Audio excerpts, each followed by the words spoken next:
Welcome to another episode of Your Schools. I'm your host, Diane Parker, and we are at the Lincoln Center in downtown Billings. We are talking about Billings Adult and Community Education, and we're focusing right now on the adult education portion. And we are here with Jesse, who is the specialist for this. You're actually the lead counselor. Tell us a little bit about this program and what your role is. Yeah, so my role, I'm one of the counselors. We have two counselors in our program for adult education. Adult education is an opportunity for adults to go back to school, to complete educational goals. Those goals could be high set, could be college, could be employment, but we're here to help people achieve academic goals that they have as they're moving forward in life. Okay, and is there a fee structure or are these courses free? How does that part work?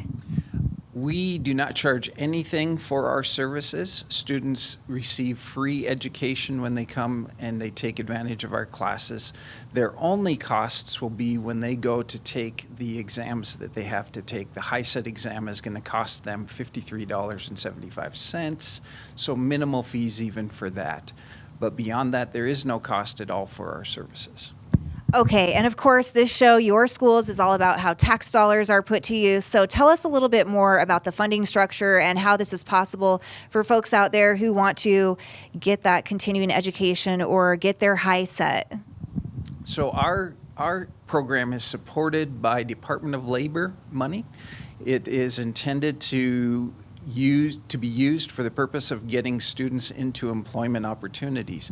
So as our students come to us, they're coming with their desires to complete a high set or to go on to college, and we will help them do that. But really, we're also helping them to think about what kind of a career pathway would be a good fit for them.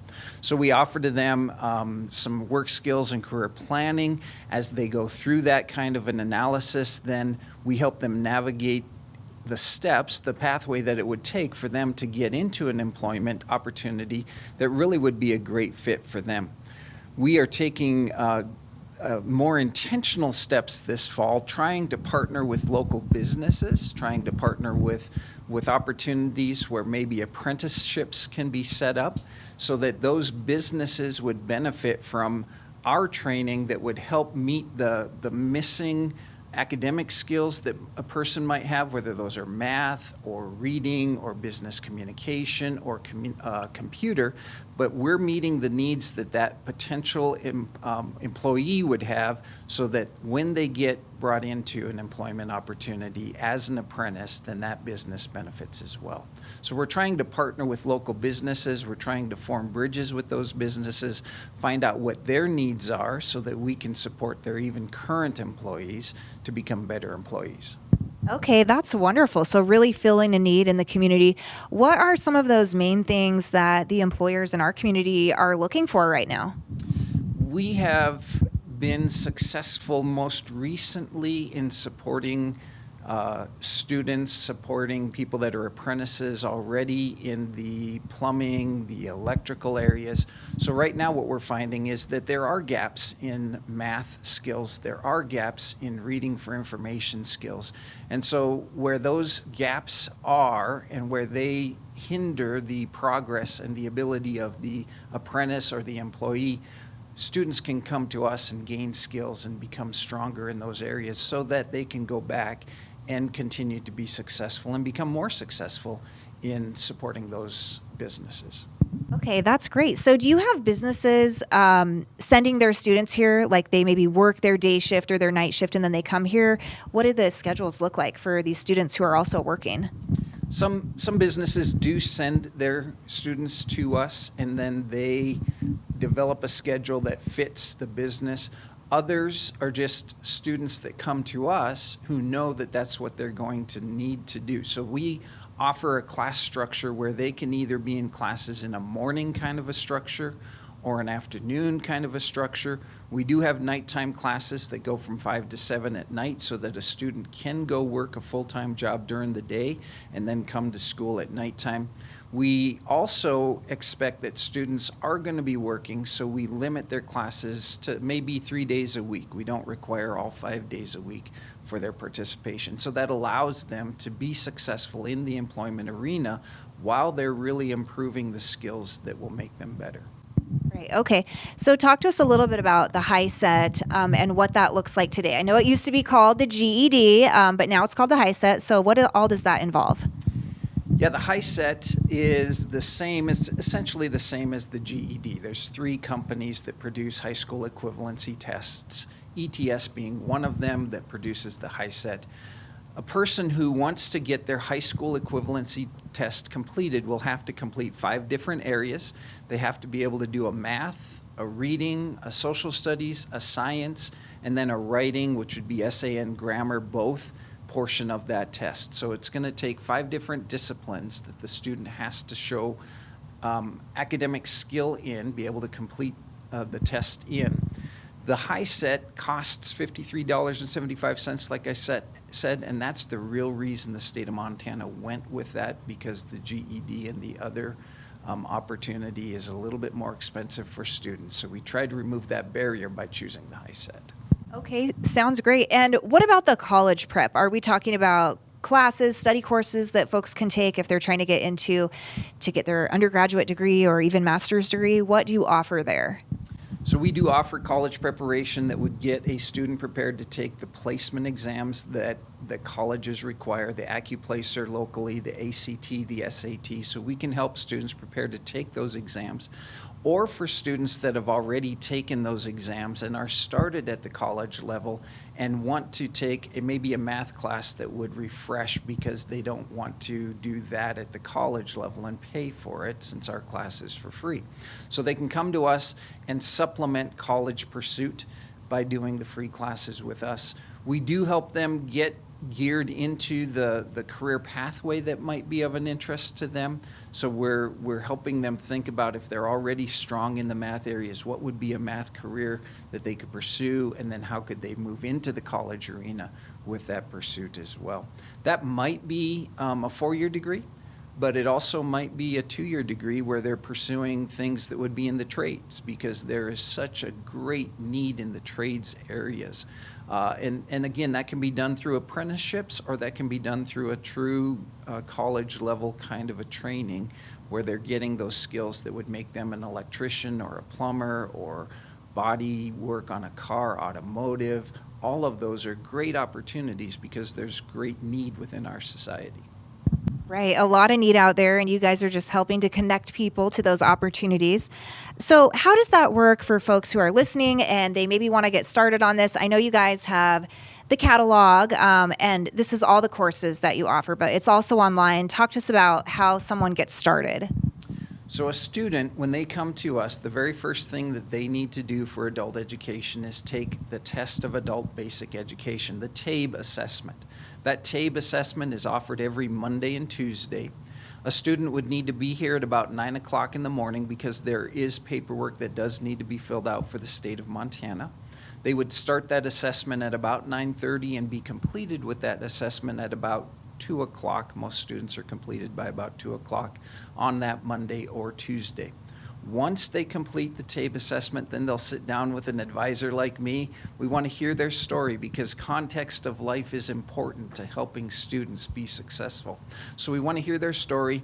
We'll look at their results, because they give us a great picture of what they already know and the gaps that our teachers will need to fill in, and then we can plan a schedule. And that's really how our program is very individualized and different than high school or college, because our teachers are targeting the gaps. They're not just pushing students through curriculum.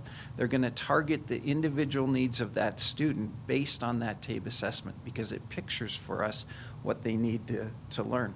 Once they have that schedule put together, then classes start. Generally, we start classes about every other week for students.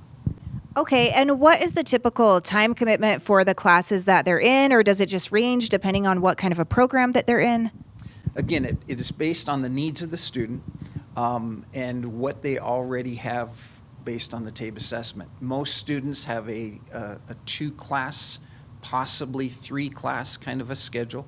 A 2-class schedule is going to take them about 3 hours in the day that they're in that schedule. Again, mornings or afternoons, night times would be a 2-hour commitment to a class schedule. And again, we're asking that student to do 3 days a week when they commit to the schedule, because it's that kind of a intensity that it's going to take to make progress so that they don't get discouraged and give up. Right. Okay. And I know you also offer English as a second language. Is that a popular course that you guys offer here? Yeah, we have a great population within our city, within our area, really, of students that are from international areas. And they might be already employed and working. Many of them already are working within our community, and then they want to become citizens. And so as they want to become citizens, they're pursuing learning English so that they can function better within the society. So we have an ESL class. That ESL class is offered in the mornings from 8:30 to 10 o'clock. And Monday through Friday, most of those students come to class Monday through Friday because they want to make the progress and become better at English. We have students that are from all over the world, Asia, Russia, South America. We have lots of different international students that are learning English in that class. Okay, great. And this is amazing. And you guys, they offer all of this for free. So it's a wonderful thing to take advantage of. And it's pretty easy to sign up, right? They can get all the info in the catalog on the website and start very soon, right? Absolutely. Yep. We'd want them to start as soon as we can. We do take some time off over the holiday season like most schools do. So getting that TABE assessment done so that we can plan schedules starting in January. Perfect time to do this. So yes, we want you to come in. If you have questions, we'd love you to call at the 281-5005 number. That will get your questions answered. Okay, sounds great. So what are a few more examples of the employment skills classes that you offer? In our work skills career planning class, she helps students, especially younger students, because we do serve a significant number of students that are in that high school age category, 16, 17, 18-year-old category. So in that class, she helps students develop work skills like writing a resume, learning how to do applications and cover letters so that you get seen in the pile of resumes. And then she helps them learn how to do interview skills so that they can go into an interview and be successful in that and hopefully get the job. So she does those kinds of skills. We also work on computer-based skills because those are important in any kind of employment opportunity. And then she works as well on just soft skill kinds of things, stressing the importance of showing up on time, what you wear, how you function within a society, how you engage your employer, potential employer. All of those things are part of that work skills career planning class. So those are the things that would get a person into initial employment. Then she helps them think about, well, what are their interests? What are their skills that they already have? What are their hopes and dreams? And as they package all of that together, what would be a future career pathway that they could pursue? And then she helps them think about what are the steps necessary in that pathway. What kinds of trainings would it take? What kind of effort would it take? If that's truly your goal, if you need to get a bachelor's degree, an associate's, a master's, whatever it happens to be, what kind of steps do you have to take? Okay, and I'm assuming that is part of your role here as the lead counselor is helping those students kind of figure out what steps they need to take. So what do you actually do on a day-to-day basis? Yeah, so most of my time is filled up with engagement with students. Certainly their short-term goals are the ones that are the most pressing because they want to accomplish things like get their HiSET. They want to get prepared for a better job or for going into college. And so those are the biggest parts of our day-to-day kinds of interactions. But then we're also helping those students just to dream, to think about what is the potential that is ahead of you that could become very real for you as a person. And so it's helping them think about that, helping them also realize that yes, challenges of life are true for everybody, but those challenges don't have to be defining challenges. They don't have to be limiting that prevent you from accomplishing goals. The goals can be accomplished with work, with assistance, with connection. All of those things can help you get to the pathway that really is the one that you want to choose. So a lot of it is really just personal one-on-one contact kind of time. Right. It sounds like you're really helping people and changing their lives. What are the students saying? What are some of the success stories? Yeah, well, I think our success stories would be any student that accomplishes that goal. So we have lots of students right now on today, even as I'm sitting in here with you, we have students that are taking their high set and they're going to be finishing that high set and they're going to be celebrating that.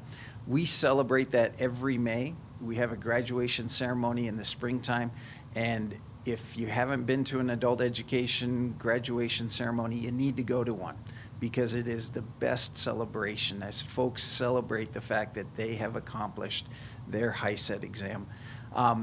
And that's going to be true for a 16, 17, 18-year-old. That's going to be true for a 45-year-old. That's going to be very true even for a 70-year-old that comes and finishes it late in life. So those are success stories, but also success stories of folks that have wanted to become apprentices and weren't sure how to go about that process. And we make the right connection to help them get into a career that really fills and fulfills their desires and their dreams. Those are all success story kinds of things. I think our greatest success is just the truth that where a student previously struggled, not that education and achieving any academic goals is easy, but where students previously struggled, they are finding success in our program because our teachers are fantastic teachers.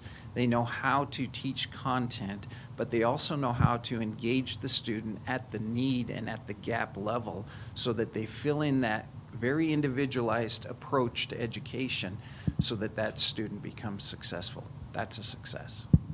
All right. Well, it sounds like you have a very rewarding job, and what a wonderful program that you offer. I want to thank you so much for inviting us by. Is there anything else that you'd like to add? I just would invite Billings to check out adult education. I can't tell you how often I have conversation with folks that say, what is adult ed? Where is it at? I really would invite Billings to check out adult education down here at the Lincoln Center. It's a great program. Again, you've heard that it's free. We want you to know that this is a great chance for you to achieve those goals that you've maybe always wanted to achieve. So that's about the last I want to say. All right. Well, thanks so much. It's been wonderful stopping by the Lincoln Center, learning more about adult education, and we'll see you next time on the next episode of Your Schools.